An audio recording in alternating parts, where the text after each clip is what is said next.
मित्रों, नारी सुंदरता का बखान हर युग में किया गया है। स्वर्ग के अप्सराओं के स्वर्णिम काया के सुंदरता का वर्णन पौराणिक कथाओं में बेहद ही आकर्षक ढंग से किया गया है। अप्सराओं की सुंदरता के चुंबकीय बल में कई ऋषि मुनि और देवता भी फंस जाते थे।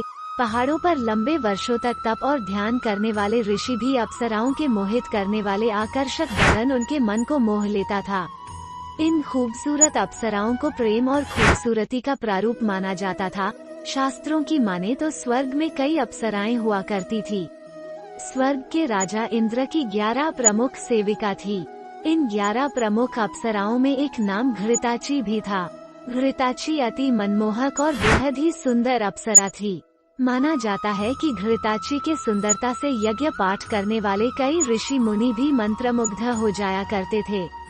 नमस्कार मित्रों, स्वागत है आपका रहस्य चैनल पर। मित्रों, अगर आप हमारे चैनल पर नए आए हैं तो आप हमारे चैनल को सब्सक्राइब कर ले, जिससे आने वाली हर नई वीडियो का नोटिफिकेशन और नित नई जानकारी सबसे पहले आपको मिले।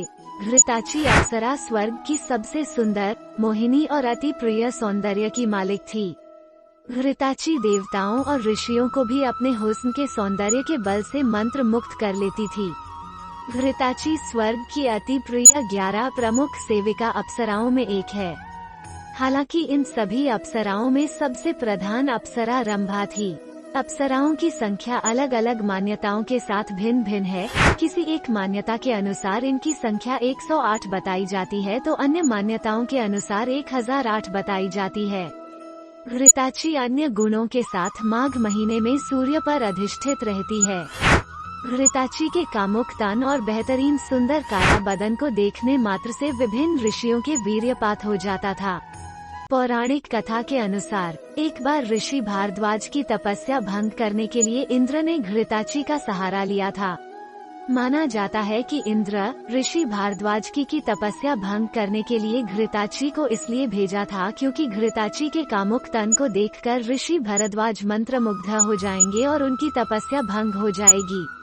ज्यों ही ऋषि भारद्वाज गंगा स्नान करके अपने आश्रम की ओर लौट रहे थे, तभी अप्सरा घृताची नदी से स्नान कर बाहर निकल रही थी और उसी वक्त घृताची के कामुक तन और मनमोहन अंगों पर ऋषि भारद्वाज की नजर पड़ी।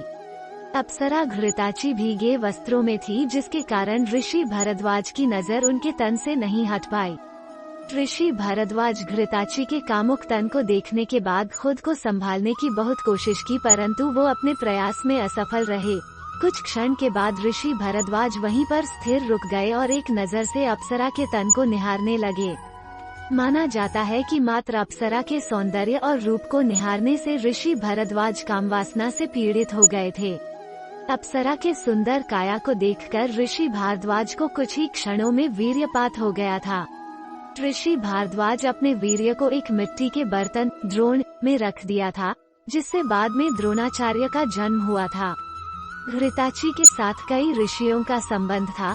माना जाता है कि स्वर्ग के राजा इंद्र अप्सराओं को धरती पर ऋषि की तपस्या भंग करने के लिए भेजा करते थे। अनेक पौराणिक कथाओं में घृताची के संबंध अनेक ऋषियों के साथ बताया गया है। ऐसा माना जाता है कि घृताची और विश्वकर्मा के संबंधों से पुत्र रत्न की प्राप्ति हुई थी। घृताची और रुद्राक्ष के संबंध बनाने से 10 पुत्रों और 10 पुत्रियों की प्राप्ति हुई थी। घृताची और कन्नौज के नरेश कुशनाग के साथ संबंध बनाने से घृताची के गर्भ से 100 कन्याओं ने जन्म लिया था। महर्षि च्यवन के पुत्र प्रमिति को घृताची के गर्भ से गुरु नानक पुत्र की प्राप्ति हुई थी। ऋषि वेदव्यास घृताची के कामुक तन को निहारने मात्र से कामाशक्त मुद्रा में चले गए थे, जिसके बाद उन्हें एक पुत्र की प्राप्ति हुई जिसका नाम सुखदेव है।